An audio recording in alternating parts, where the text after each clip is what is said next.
આપ સાંસદ સંજય સિંહે પત્રકાર પરિષદમાં બીજેપીના અધૂરા વચનોની ટીકા કરી। દિલ્હીમાં પત્રકાર પરિષદ દરમિયાન આમ આદમી પાર્ટીના સાંસદ સંજય સિંહે ભારતીય જનતા પાર્ટી અને તેના અધૂરા વચનોની કડક ટીકા કરી। સિંહે 2014થી વડાપ્રધાન નરેન્દ્ર મોદી અને બીજેપીએ કરેલા કેટલાક મુખ્ય વચનોને હાઇલાઇટ કર્યા, જેની વચ્ચેના અંતરને તેમણે ઉલ્લેખ કર્યો। સંજય સિંહે જનતાને બીજેપીના દરેક નાગરિકના બેંક ખાતામાં 15 લાખ જમા કરાવવાના વચનની યાદ અપાવી, જે વચન હજુ સુધી અધૂરું છે। તેમણે 15 ઓગસ્ટ 2022 સુધીમાં દરેકને પાક્કા મકાન પૂરા પાડવાના વચન અને ખેડૂતોને પાકના ભાવ બમણા કરવાની ખાતરીનો પણ ઉલ્લેખ કર્યો। આ ઉપરાંત સિંહે મોદીના ભારતીય રૂપિયાને મજબૂત બનાવવાના પ્રતિબદ્ધતાનો ઉલ્લેખ કર્યો। આગામી દિલ્હી ચૂંટણી પર ધ્યાન કેન્દ્રિત કરીને સિંહે દિલ્હીવાસીઓને બીજેપી દ્વારા કરેલા અનેક વચનોને હકીકતમાં સાકાર ન થવા બદલ ટીકા કરી। તેમને મુદ્દાને વધુ મજબૂત બનાવવા માટે આપે achievement of BJP in Delhi શીર્ષકવાળી વ્યંગ્યાત્મક પુસ્તક બહાર પાડ્યું, જેમાં અધૂરા વચનોને પ્રતીક રૂપે ખાલી પાના છે। આ પગલું આપની વ્યાપક રણનીતિનો ભાગ છે, જે દિલ્હીમાં બીજેપીના નેરેટિવ અને કામગીરીને પડકારવા માટે છે। અધૂરા વચનોને હાઇલાઇટ કરીને આપ જનમતને પ્રભાવિત કરવા અને દિલ્હી વિધાનસભા ચૂંટણી પહેલા સમર્થન મેળવવાનો પ્રયાસ કરી રહી છે। પત્રકાર પરિષદ અને પુસ્તકનું પ્રકાશન બીજેપીની વિશ્વસનીયતા અને શાસનને સીધી પડકારરૂપ છે। 1925 में इस देश के अंदर राष्ट्रीय स्वयंसेवक संघ बना, 52 में जनसंघ बना, 80 में भारतीय जनता पार्टी बनी और उसके बाद लगातार कई राज्यों में और देश के अंदर भारतीय जनता पार्टी की सरकार रही।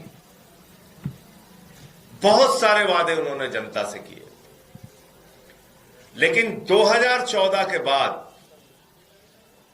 आदरणीय प्रधानमंत्री नरेंद्र मोदी जी ने जब शपथ लिया तो उसके पहले उन्होंने देश की जनता से ऐसे ऐसे वादे किए थे जिसको लेके जनता ने उनको वोट दिया। आपको याद होगा, उन्होंने कहा था इतना काला धन लाएंगे, जहाज में भर भर के लाएंगे, हर आदमी के खाते में 15 लाख पहुंच जाएगा। उन्होंने कहा था 15 अगस्त 2022 तक पूरे देश के लोगों को पक्का मकान मिल जाएगा। उन्होंने कहा था अन्नदाता किसान भाइयों, चिंता मत करना, तुम्हारे फसल का दाम दोगुना कर दूंगा। उन्होंने कहा था 50 रुपए में पेट्रोल बिकेगा, 40 रुपए में डीजल बिकेगा, 250 रुपए में सिलेंडर बिकेगा। देश के प्रधानमंत्री ने इस देश की जनता से वादा किया था कि रुपए को मजबूत करेंगे। रुपया गिरता है तो देश का मयार गिरता है, देश का गौरव और सम्मान गिरता है।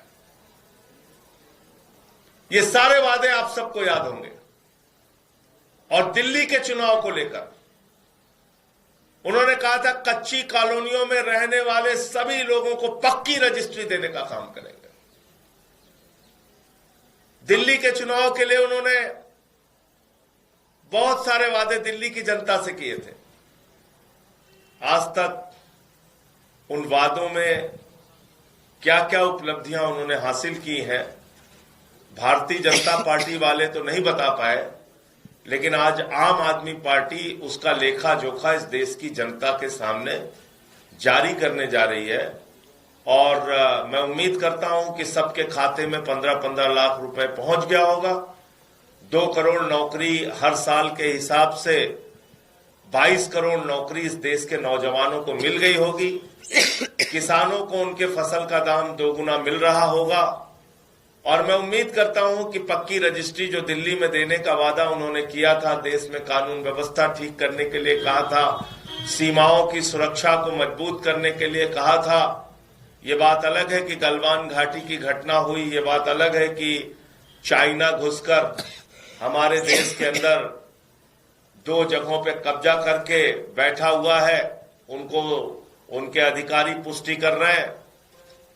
ये तमाम बातें हैं, लेकिन इस बीच एक आज किताब जारी करके भारतीय जनता पार्टी की क्या उपलब्धियां रही हैं, बीजेपी वाले तो ये बताने को तैयार नहीं है, लेकिन हम लोग इसके बारे में आज एक किताब जारी कर रहे हैं और इसको आप लोग जन जन तक पहुंचाइए। और मैं देश की जनता से भी कहना चाहता हूं कि इस किताब को जरूर पढ़िएगा। एक तरफ नरेंद्र मोदी जी के वादों को, उनकी गारंटी को, एक तरफ नरेंद्र मोदी जी के आपसे किए गए वचन को याद कर लीजिएगा और दूसरी तरफ ये किताब जरूर पढ़िएगा आप लोग।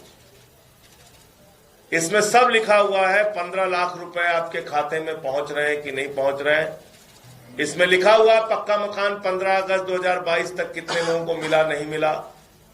इसमें सारा कुछ लिखा हुआ है कि फसल का दाम 2 गुना हो गया, पेट्रोल 40 रुपए का हो गया, 50 रुपए का पेट्रोल हो गया, 40 रुपए का डीजल हो गया, सब कुछ इसमें लिखा हुआ है।